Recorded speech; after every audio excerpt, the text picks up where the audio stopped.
General Tuanyo, magandang umaga po sa inyo, sir. Morning po. Hello. Sir Melo, magandang umaga po at Opo. salat po ng inyong taga-subaybay. Opo, siyempre kahapon po, nakita natin medyo magulo doon sa may paligid po ng Senado. Ano po ang ating paghahanda po para po maging maayos po tayo dyan sa particular na lugar po yan ngayon, General Tuanyo, sir?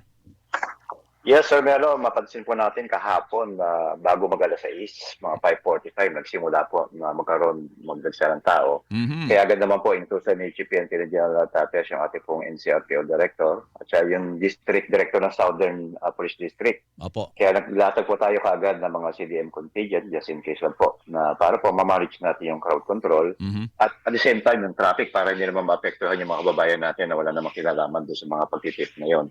At nagtapos naman po ito kanina hanggang 5:40 a.m.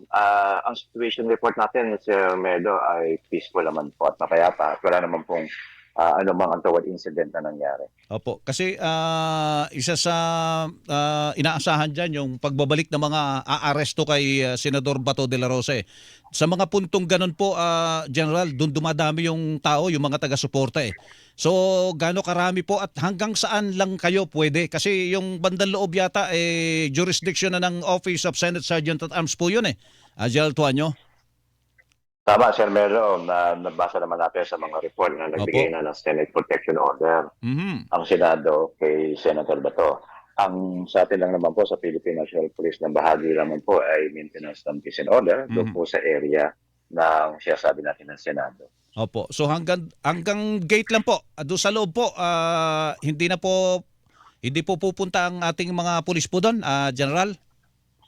Tama po yun, sapagkat nagsalita na rin naman ang ating mahal na SILG Mhm. na handa namang i-implement ng Philippine National Police ang aming contingency plan. Mhm. Basta yung sinasabi natin, Sir, meron na ICC warrant ay dumaan sa Interpol, Opo. Interpol sa NCB at sa PCTC, at si PCTC sinabi sa PNP, basta ito may court order, Opo. i-implement natin yung contingency plan natin. Pero sa ngayon naman po, wala naman po tayong ganun na nakukuha pa. Wala pa kayong hawak diyan. Sabi nyo nga dumaan na sa ating pambansang pulisya, no? Doon sa Transnational Crime Division yata po 'yon ng Philippine National Police. Galing sa Interpol yung arrest warrant na yan para kay dating senator o kay Senator Bato de la Rosa. So, kayo din po ang aaresto ba doon o ibang unit po? Paano po ba 'yon?